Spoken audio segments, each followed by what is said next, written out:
চলে যাব ফজলে হুদা বাবুল, আপনার কাছ থেকেও এই বিষয়টা নিয়ে জানতে চাইবো যে গণমাধ্যমে যখন এই বিষয়টা আসে তখন অনেক সাবেক একাধিক পররাষ্ট্র সচিব সহ পেশাদার যারা কূটনীতিক আছেন তারা বলছেন যে বাংলাদেশে এই ধরনের যে পদায়নের কথাটা বলা হচ্ছিল সেটা কখনো হয় না। ইভেন এই এশিয়ান যে সাবকন্টিনেন্ট সেখানেও আসলে এমন কোনো পদায়ন হয়েছে বলে শোনা যায় না।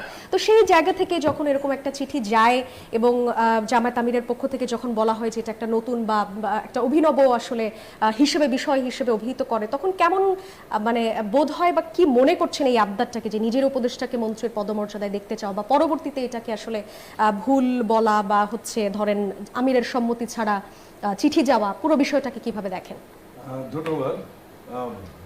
সহ আলোচক আলাউদ্দিন মোহাম্মদ, ছোট ভাই আমরা খুব ভালো বলেন, দীর্ঘদিন আমার সাথে বেশ কয়েকবার আমরা একসাথে বসেছি, সুন্দর বলেছেন। আর যে বিষয়টা আপনি প্রশ্ন করেছেন এটার উত্তর, সঠিক উত্তর আসলে জামাত বা তাদের যে সহযোগী এনসিপি তারাই ভালো দিতে পারবেন।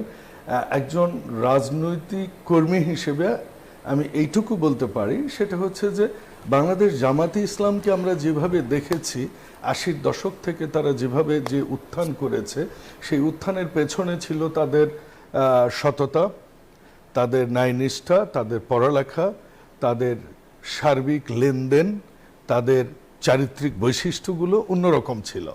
এবং সে কারণেই তাদের মধ্যে সেই সময়টাই আমরা দেখেছি যে তাদের রাজনৈতিক দৃঢ়তাও অনেক বেশি ছিল।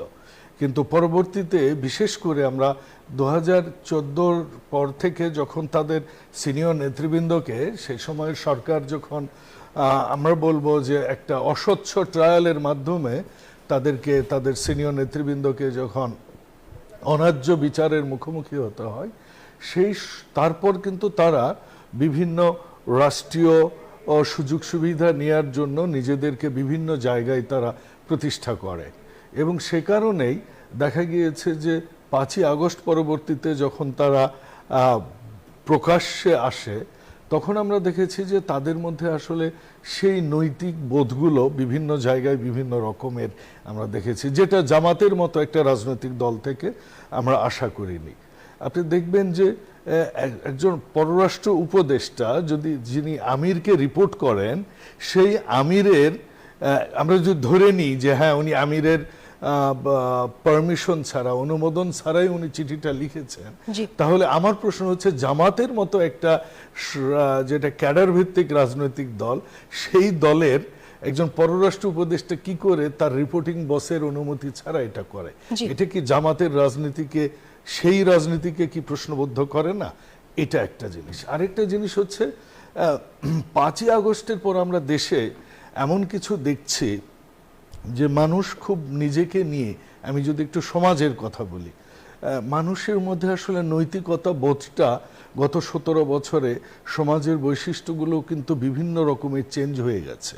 এবং সেই বৈশিষ্ট্যগুলো এমনভাবে চেঞ্জ হয়ে গেছে, আমরা গণমাধ্যমে যখন এমন কিছু খবর দেখি যে এই মানুষটা এইটা করেছে, মানুষ কিন্তু আঁতকে ওঠে। তখন সমাজের উপর মানুষের যে ভরসা, সাধারণ মানুষের যে প্রতিষ্ঠানগুলোর উপর যে ভরসা, বিভিন্ন মানুষগুলোর উপর যে ভরসা, সেগুলো কিন্তু প্রশ্নের সম্মুখীন হয়ে যাচ্ছে। আমার একটা ব্যক্তিগত লাস্ট বলছি, আমি কোথাও কোনোদিনও আমি নির্বাচিত হবার পর সরকারি কোনো অফিসে কারোর জন্য তদবির করি না। আমার সাথে রাজনীতি করা, এবং যেটা আমি আমার ছোট ভাইয়ের সাথে অফলাইনে আলাপ করছিলাম, যে ছেলেকে আমি খুব ভালো জানি, আমার সাথেই রাজনীতি করেছে, ওই ছেলেটা বলছে যে টিসিবির ডিলারশিপের জন্য ভাই আপনাকে কি কিছু দিতে হবে কিনা। তখন আমি মনে মনে ভাবলাম এই ব্যর্থটা ওই ছেলেটার না, সমাজের এবং আমার নিজের, যে আমার সততার উপর সে প্রশ্ন করছে এটা দিয়ে। মানে আমাদের এই সমাজটাকে এখন আমাদের নৈতিকতা, যেটা আমাদের নেতা জনাব তারেক রহমান বলেছেন, নবীর ন্যায়পরায়ণতা আমাদের নিয়ে আগামী। অনেক ধন্যবাদ। আরেকটা বিষয় আজকে খুব আলোচনায় এসেছে, সেটি হচ্ছে ঢাকা থেকে কমনওয়েলথ দিবস উদযাপনের জন্য যোগ দিতে সরকারি সফরে লন্ডন পৌঁছে বিমানবন্দরে দাঁড়িয়ে সেখানকার বাংলাদেশ হাই কমিশনারকে প্রত্যাহারের ঘোষণা দিয়ে আলোচনায় এসেছেন বাংলাদেশের প্রধানমন্ত্রীর পররাষ্ট্র বিষয়ক উপদেষ্টা হুমায়ুন কবির।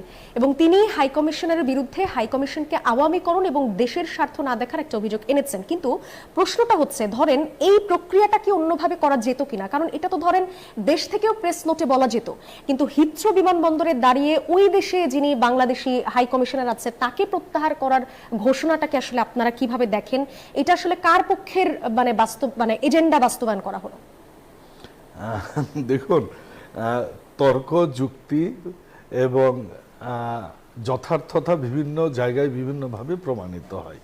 সরকারের একজন পররাষ্ট্র উপদেষ্টা, উনি পররাষ্ট্র এখন যদি বলা হয় যে বাংলাদেশে কেন করলো, ওনার তো এটা তো পররাষ্ট্র বিষয়ক একটা জিনিস, এবং উনি তো পোস্টেড ছিলেন ইউকেতে, তাহলে এটা ইউকেতেই কেন ঘোষণা করলেন না? এখন যদি বলে যে কলা কেন ছিলে দিল, না না না, ধরেন বিষয়টা হচ্ছে বলেছে ঠিক আছে, কিন্তু ধরেন ওই বিমানবন্দরে দাঁড়িয়ে মানে বিষয়টা কেন, এটার কি আলোচনা এসেছে যে বিমানবন্দরে দাঁড়িয়ে কেন?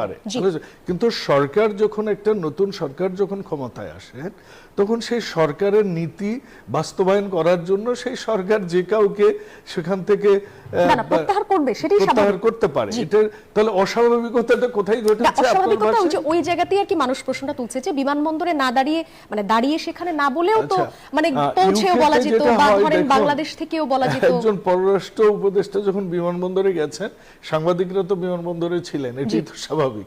সেখানে উনি বলেছেন।